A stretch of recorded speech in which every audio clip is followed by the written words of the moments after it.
Welcome to Tantra 101. If you're joining me for the first time, hi! I am Phoenix Rose. I am a vibrational healer, leader of healers, tantric practitioner, mystical devotee, and I'm super excited to bring to you Tantra 101 today. This is the first in a four-part series on Tantra and the beginnings and dabbling on how you can use Tantra for healing, right? I'm about to go way more in depth, but this is just a little taster course around Tantra. Tantra is a buzzword in the world right now. I combined those words, buzzword in the world. And you might have heard it by now. You might not have. If you're here for Tantra 101, it's probably in your field a little bit, but you don't know a lot about it. Tantra is widely misconstrued. So I'm here to give a little bit of information about the history of Tantra, what it can be used for, how to practice it, and then the next 3 parts in the series will be diving deeper into practical applications. So, Tantra, the word, comes from Sanskrit, and it means to weave. And Tantra, more than anything else, is a way of life. It's a way of being. We cultivate it over time. It is just a way to walk in the world. There's no standardization to Tantra. So if you meet a Tantra practitioner, they're going to probably practice way differently than the next Tantra practitioner that you go to see, because there is no standardization. It's a movement. It's an embodiment. It's a way of being more than a modality. But I train people in the modality of Tantra, so it can also be something that we train, we study, we devote to, and we get better and better and better at. For me, Tantra has greatly benefited my life. I am a huge advocate. I've devoted my life to it. It has enabled me to go way deeper in relationships and life in general. It has been the most lucrative aspect of my business as a healing practitioner over the last 9 years. It has completely changed the way that I look at the world, enhanced my psychic abilities, my capacity for attunement and communication, and it has healed and restored many aspects of my body, my health, my energetic anatomy. So I believe it. I feel it. I'm an energetic, which if you know about the erotic blueprints are Jaya's work, and they are the 5 love languages of sex and turn on. And so the energetic is searching for transcendental experiences through intimacy. And Tantra is one of the ways in which we can cultivate the transcendental or the mystical in the mundane, which is part of why I love it. Tantra originates from both Buddhism and Hinduism around 500 years AD. And there's different lineages of Tantra. So the lineage that I'm trained in is called Mahamudra Tantra and comes out of Hinduism, out of India.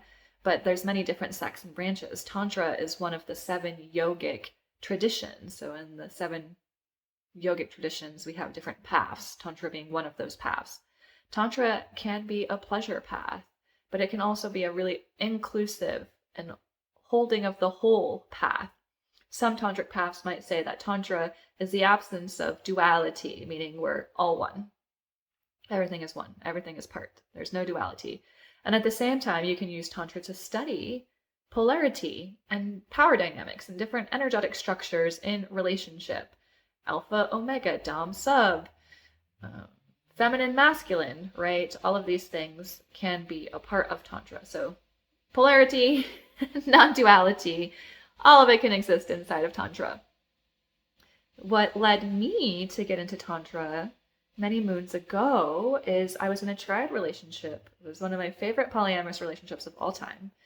And my female partner, her mission is to end global sexual shame. She's well trained. She has a doctorate in sexual transformation, and this is what she does. And she was working and dabbling in this field at the time.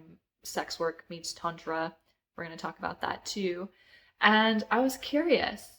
At the time, I had been practicing energy healing, and I was in the beginning stages of my energy healing business. And I noticed that 99% of my male clientele were experiencing some type of attraction or erotic charge to me.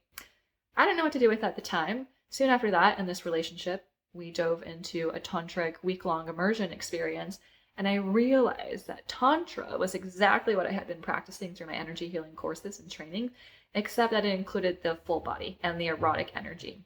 So I began to include it in the way that I operated inside my business.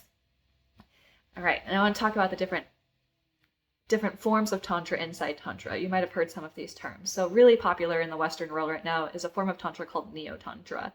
Neo-Tantra is a blend of sacred sexuality and Tantra. It can be very erotic, doesn't necessarily include intercourse, can include intercourse with some practitioners, but it's more about the blend of sacred sexuality meets Tantra and spirituality. And that's what most people in the Western world right now are practicing. White Tantra is the solo path, the individual path. It is a meditative path, a contemplative path. You do it with you and you. And it can include sexual energy inside your body, but it's not the path that includes relationship. It's all about your relationship to yourself. White Tantra. If you hear the term White Tantra, it's usually going to refer to a non-sexual Tantra space also.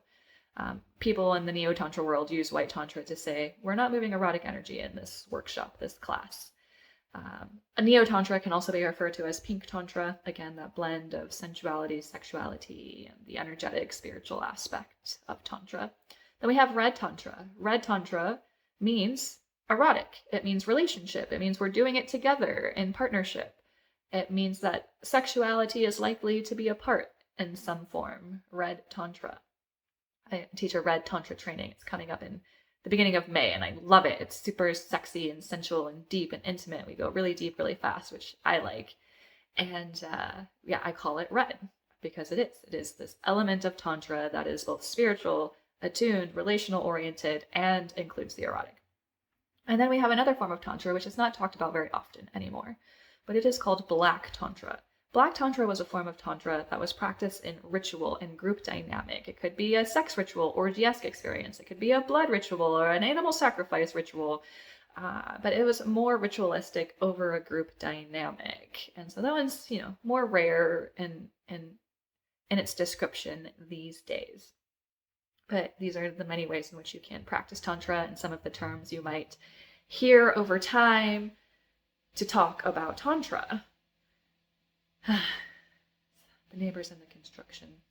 It's never a good time.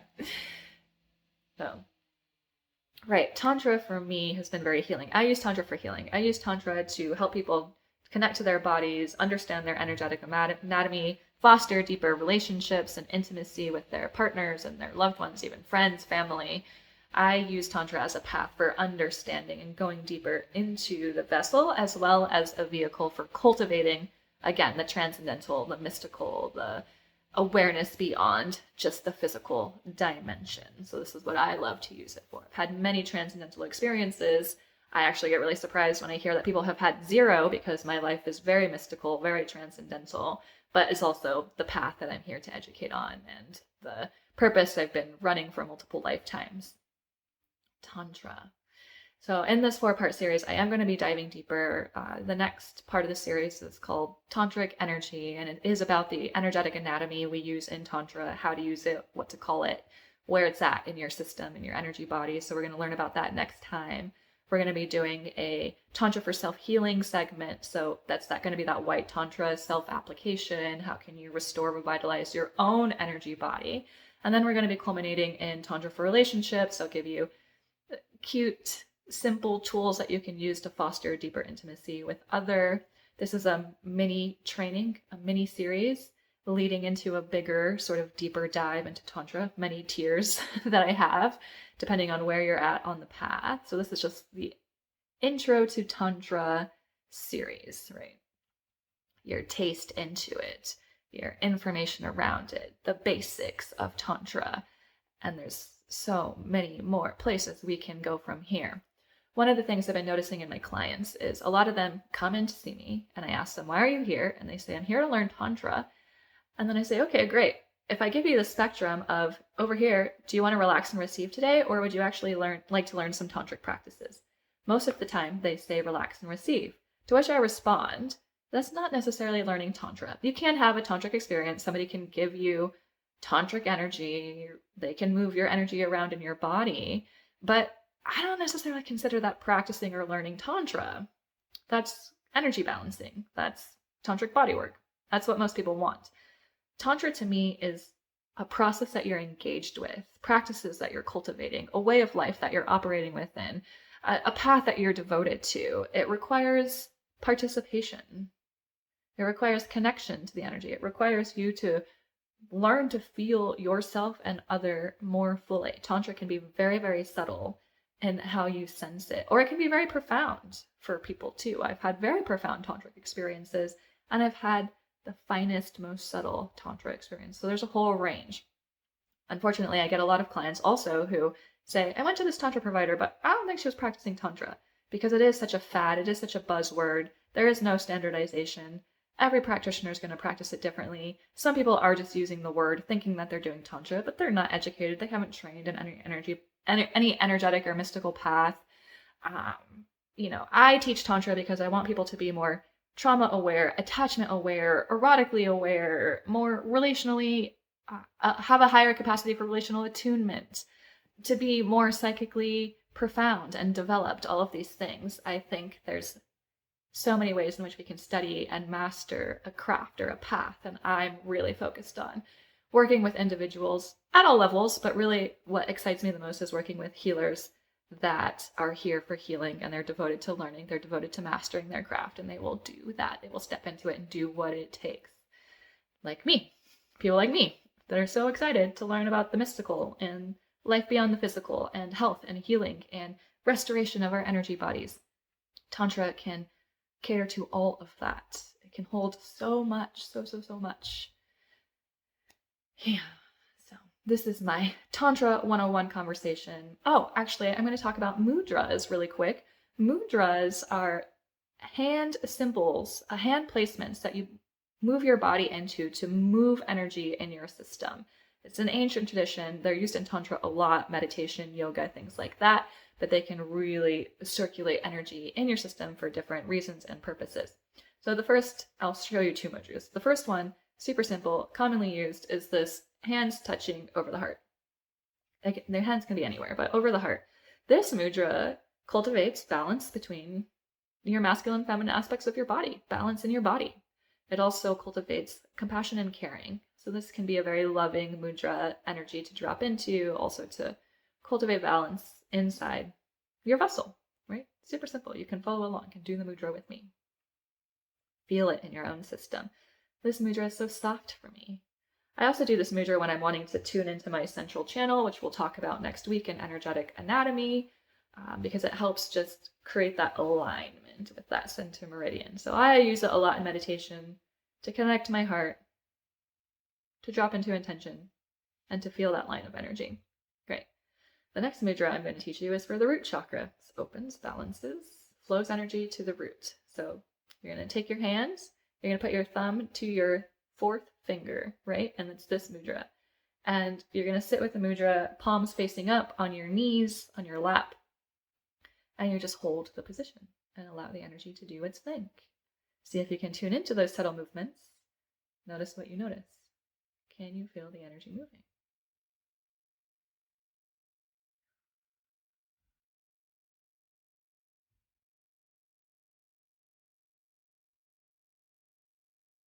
Beautiful. And we're going to culminate with a self-love circuit. Tantra can be a lot about energetic circuitry, creating systems of or a system for energy to move in. And so this is one of my favorites. It's the self-love circuit. You just place your hands on your heart, invite that heart energy to open, expand inside your chest. And then you're going to visualize energy flowing from your heart across your shoulders, down your arms, into your forearms, to your fingertips, and back into your heart. Right? And you're going to follow this circuit from your heart, across your shoulders, down your arms, into your hands.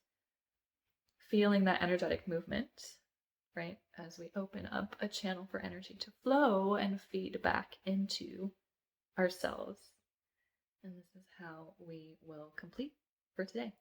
I'll see you next time for Tantric Energy.